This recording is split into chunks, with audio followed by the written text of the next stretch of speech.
Hello, Jeff. Hello, Claire. How are you? I'm doing well. You have like this bright shirt on. You look so smiley. It's looks like it's a great day in Nashville.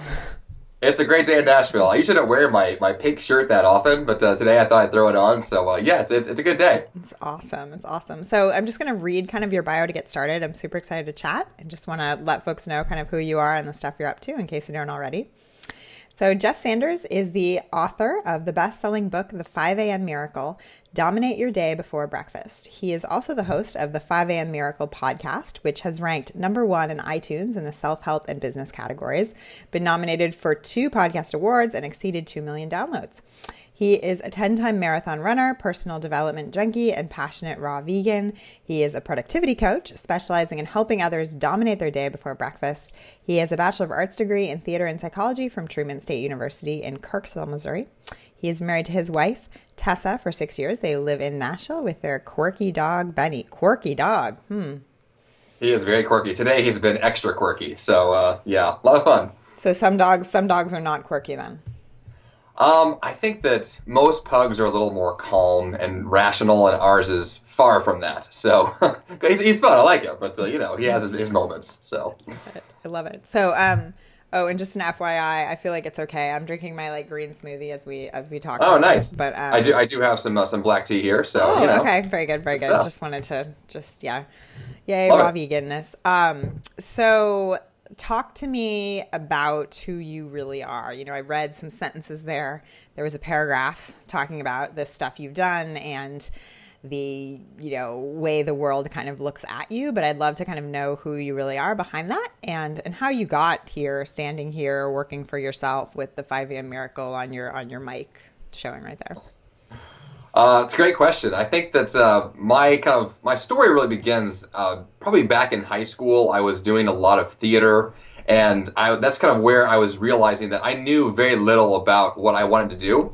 I enjoyed theater, and I was doing that because my friends were doing it. And then I got to college and realized, oh wow, I have to choose my life for myself, pick my own major and choose my own classes. And just all of a sudden I realized there's this part of my life I haven't chosen. And so that kind of continued in my 20s where I was kind of trying to figure out more of myself, which is where I got really obsessed with personal development, really into reading a lot of books and doing experiments and running marathons because why not? It just kind of became this I want to try things mentality. And that's kind of how I've developed into kind of the work that I do now and the things that I'm passionate about. It all stems from this kind of backstory of I don't know who I am and I don't know what I want and I don't know anything about myself. So I'm just going to see what's out there in the world and try things. And that's led to so many fun discoveries and lots of things that I really enjoy. Of course, lots of failed experiences as well, but there's lots of really great things that I want to know more about. And so that's, I think, a lot of kind of who I am as a very curious person, and I like to see what I can go do in the world.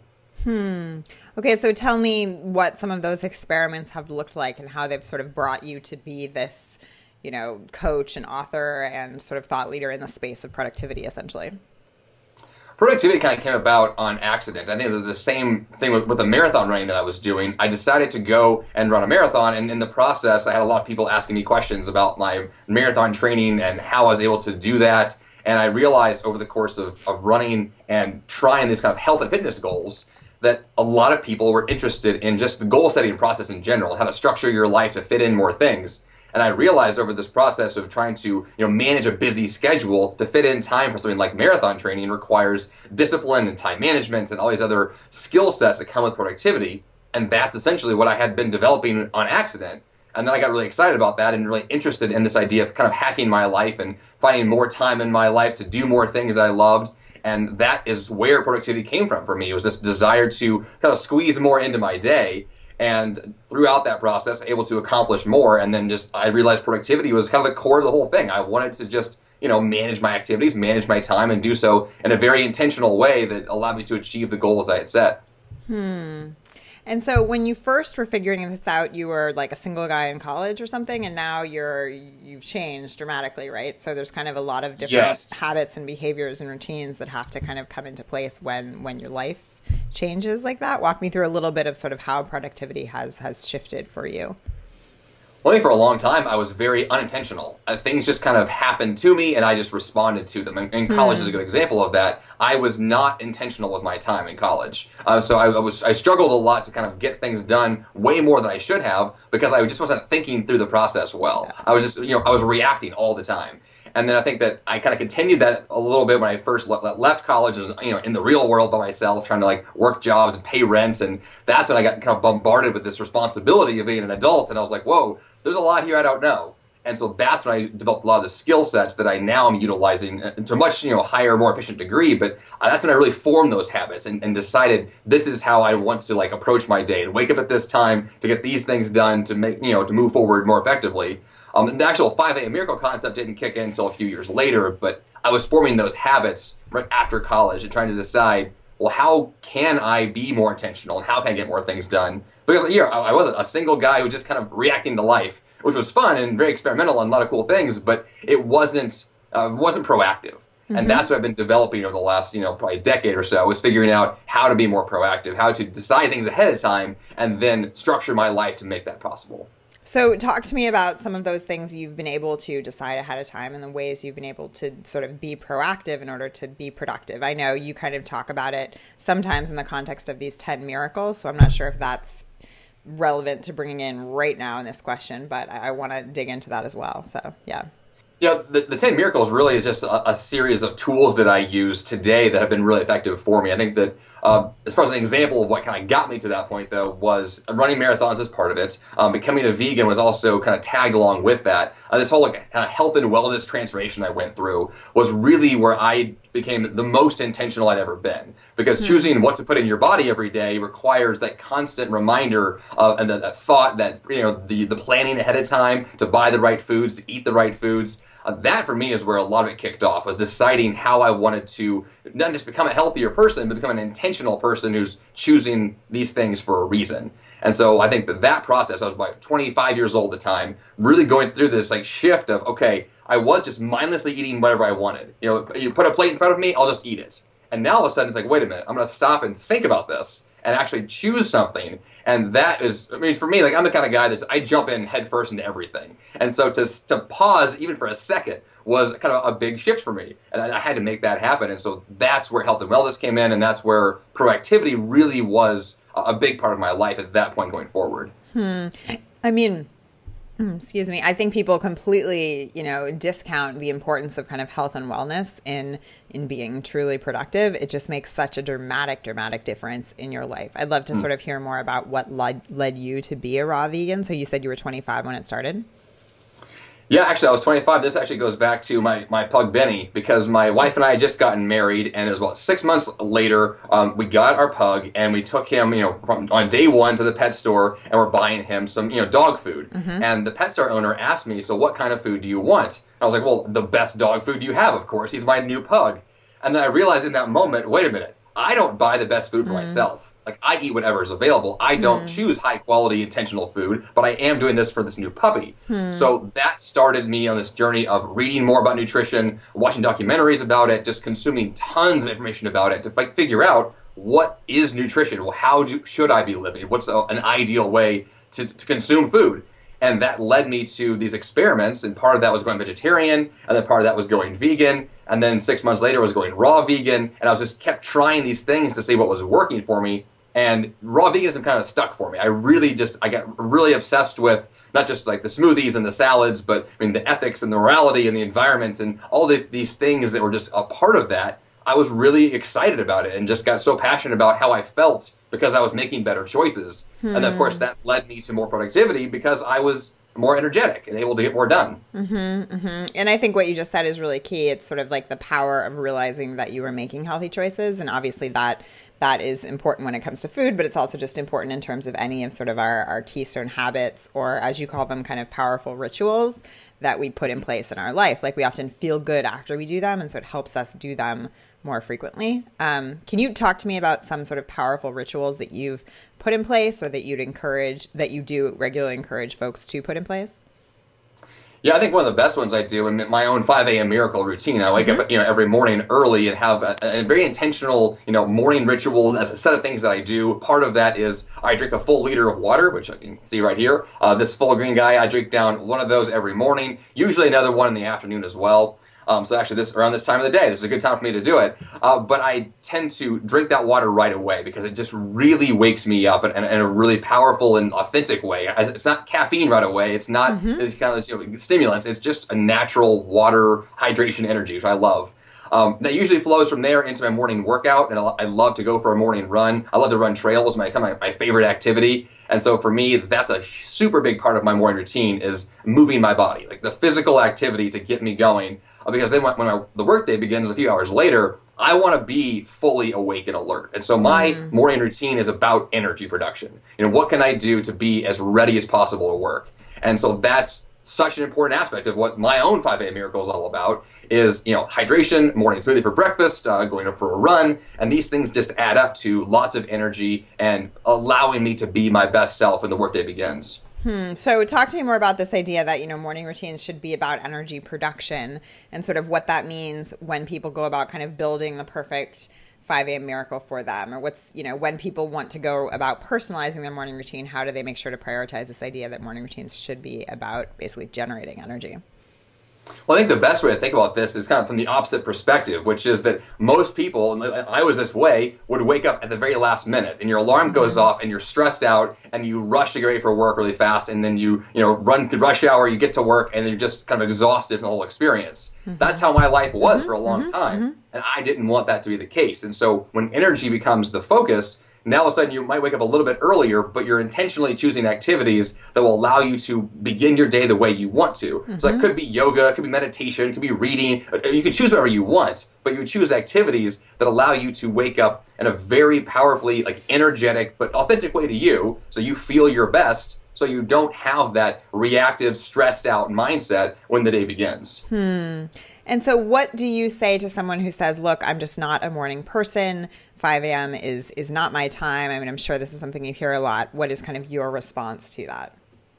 I mean, I wasn't a morning guy either, so I know exactly what that means. It's been a very intentional choice for me over the last few years to choose to go to bed on time, which is a huge part of that. You have to go to sleep on time, and then when you get the 8 hours of sleep or whatever you need, the next morning you wake up, if you're well rested, 5 a.m. does not feel early. It just feels like the next time to wake up because your body is ready to wake up. And so 5 a.m. is only painful if your current routine has you out of bed much later. And so if you make that transition to actually say, I'm going to go to bed on time, get good sleep, and then when I wake up, I'm ready. And you just begin your day from there. So I think that to think of yourself as a night owl is just just change that mindset. Don't think like that, and you won't be that. Just change your behavior. Because I was the exact same way. And even now I would say that my body doesn't naturally go to sleep on time. I still have to kind of force it. I have routines to say, okay, the day is over, stop working, turn the lights off, go to sleep. It's a very, I have to tell myself this because if I don't, I may just stay up until midnight working and doing projects and watching TV,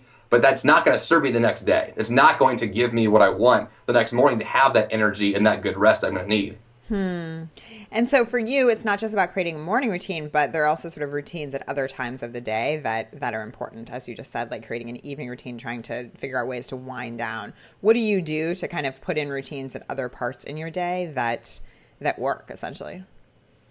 Well, I think it begins in the morning, but then I think throughout the day, depending on the schedule I have, there's certainly more water in the afternoon is a big part of that. But it all really shifts into when's the day going to stop, and then I backwards plan from there. So for me, I have an 8 p.m. deadline where at 8 o'clock at night, I'm turning everything off. So no more phone, no computer, no TV. The day has to end by 8 p.m. And so the question is, what am I going to do up until that point to get my priorities accomplished? And so, of course, that might be a morning workout. It might be an afternoon, meditation or to pick a walk. But the work has to be done by 8 so I can take a shower and read a book and go to sleep.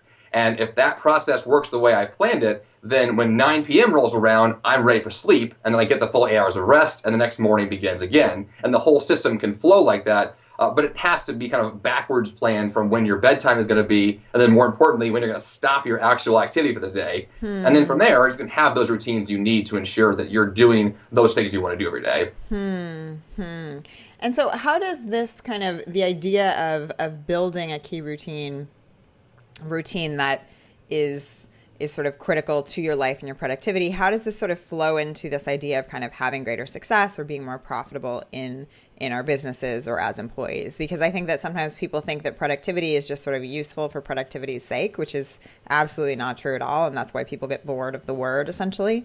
So I'd love to kind of hear your take on how these kinds of routines and figuring out how to be more productive, essentially, with your time and use it better have allowed you to really expand your business, essentially.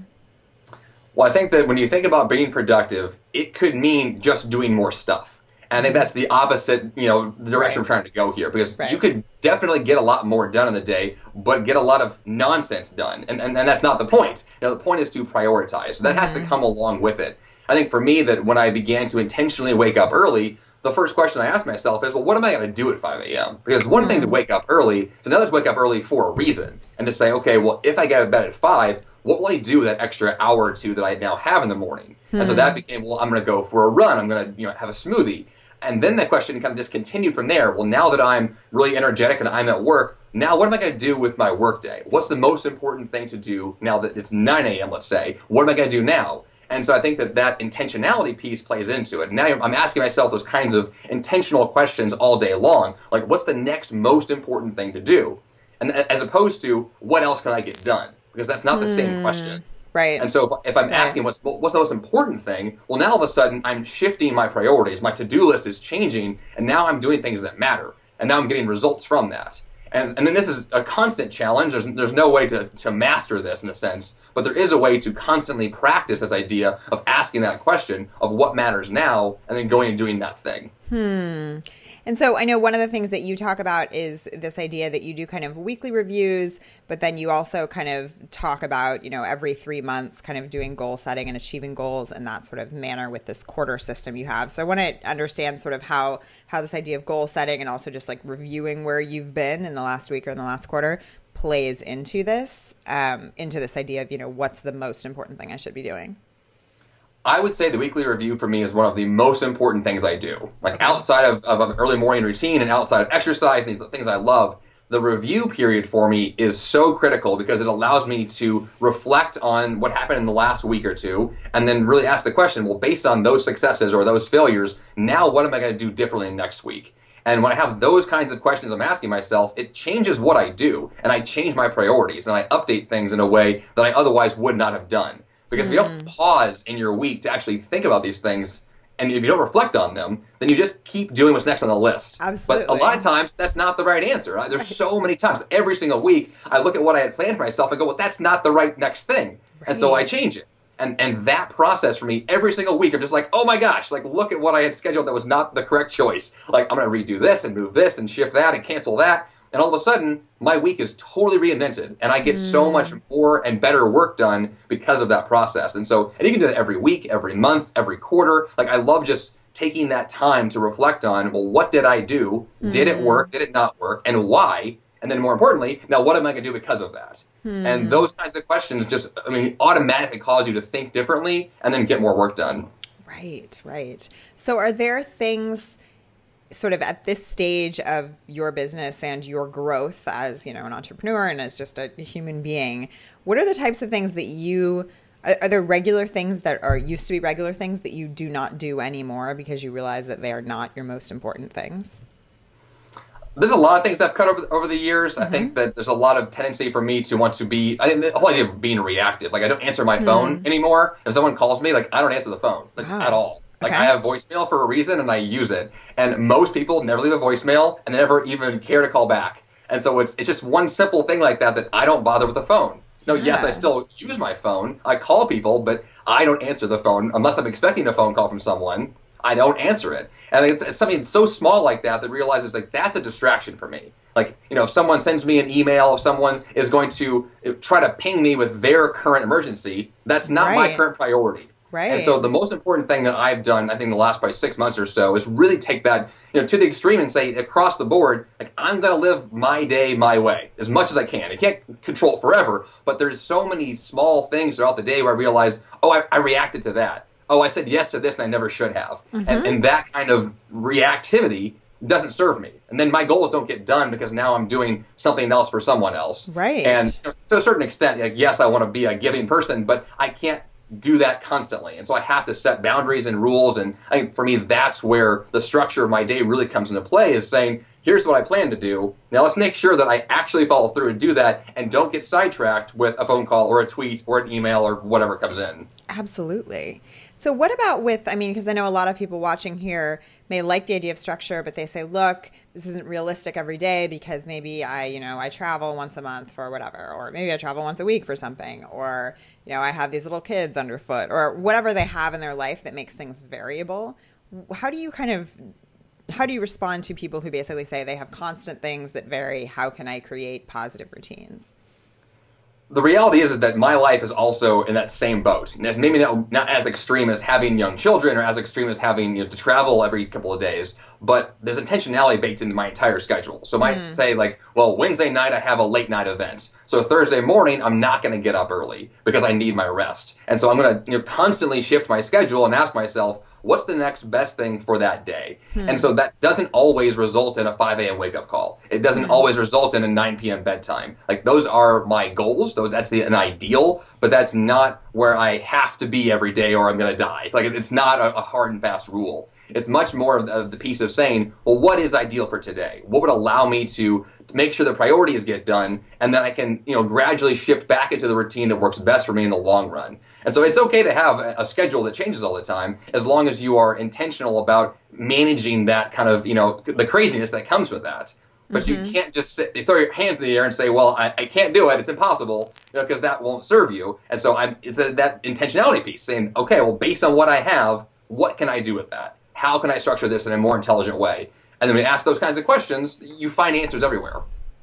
Okay, so here's kind of another question that sort of is a variation of that, essentially. I think people might look at you and look at your powerful routines and say, hey, he's got it all figured out. He doesn't ever need to change things up or vary things up because he has a thing that works for him.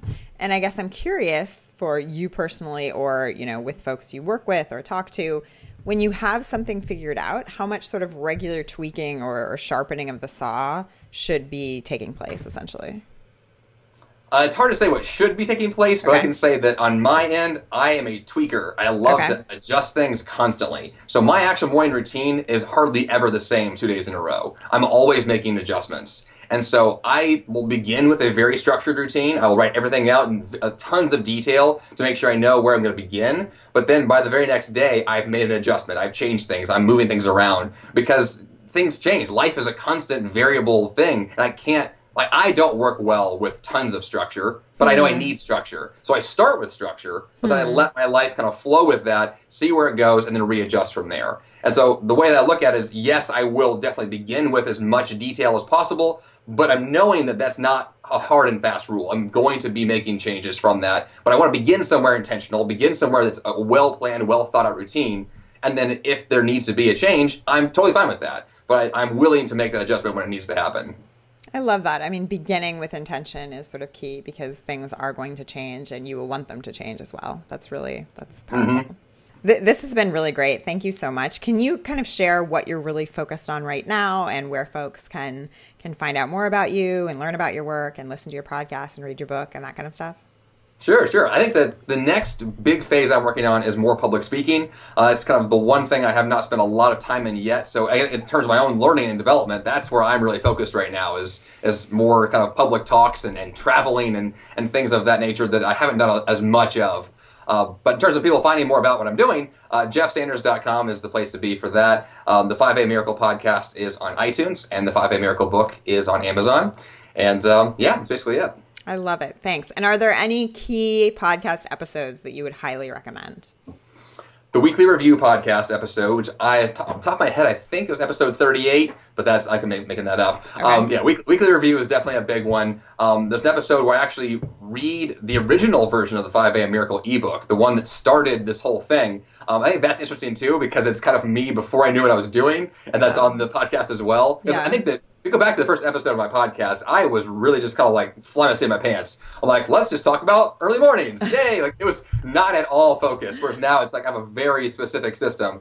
So that evolution is going to be kind of fun. But there are definitely episodes that talk about those structures. They're in the book, weekly reviews, focusing. There's an episode all about focus that I love.